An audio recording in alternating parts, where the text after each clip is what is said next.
नमस्कार शेतकरी मित्रांनो, रॉयल शेतकरी या यूट्यूब चॅनलमध्ये आपलं सर्वांचं स्वागत. कांदा उत्पादक शेतकऱ्यांसाठी मोठी आनंदाची बातमी. चॅनलवर नवीन असाल तर चॅनलला सबस्क्राईब करा, व्हिडिओला लाईक करा. चला तर मग व्हिडिओ पाहूया. तर कांदा 100 ते 2300 रुपये भाव. राज्यातील विविध बाजार समित्यांमध्ये मंगळवारी तारीख 4 कांद्याला किमान 100 ते कमाल 2300 रुपये प्रति क्विंटल दर मिळाला. कांद्याला लासलगावमध्ये किमान 651 ते कमाल 1762 आणि सर्वसाधारण 1325 रुपये. सोलापूरमध्ये किमान 100 ते कमाल 2300 रुपये आणि सर्वसाधारण 1100 रुपये. नाशिकमध्ये किमान 300 ते कमाल 1400 आणि सर्वसाधारण 850 रुपये.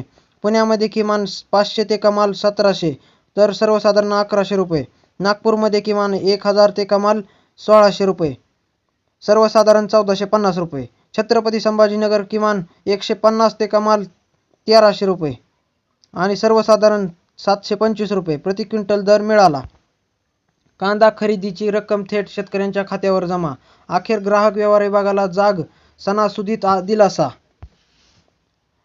केंद्र सरकारच्या ग्राहक व्यवहार विभागामार्फत किंमत स्थिरीकरण निधी योजनेअंतर्गत नाफेड व NCCF मार्फत 3 लाख टन कांद्याची खरेदी करण्यात आली. मात्र 2 महिने उलटूनही शेतकऱ्यांचे सुमारे 200 कोटींवर रकमा थकल्या होत्या.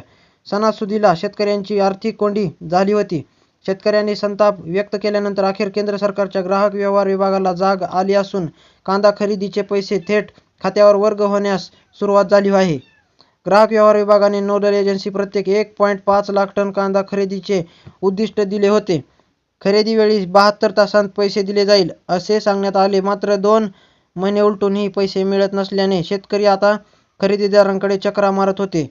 स्वाभिमानी शेतकरी संघटनेचे अध्यक्ष माजी खासदार राजू शेट्टी यांनी केंद्रीय कृषी सचिव देवेंद्र वसुदेंदी यांची दिल्ली येथे भेट घेऊन पैसे तात्काळ जमा करण्याची मागणी केली होती.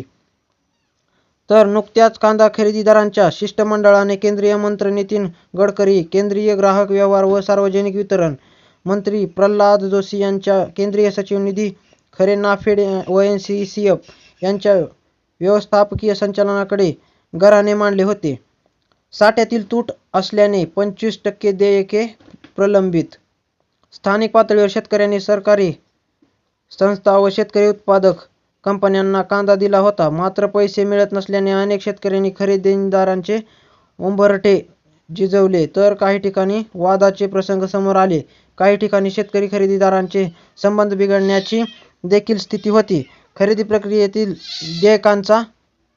देयकांचा शब्द पाळला व गेल्याने सरकार टीकेचे धनी झाले होते. मात्र अजूनही खरेदी व प्रत्यक्ष साठ्यात तफावत असल्याने अद्यापही 75% देयके अदा तर 25% देयके प्रलंबित ठेवल्याची माहिती पुढे येत आहे. तर मित्रांनो, व्हिडिओ आवडल्यास लाईक, शेअर, सबस्क्राईब नक्की करा. धन्यवाद.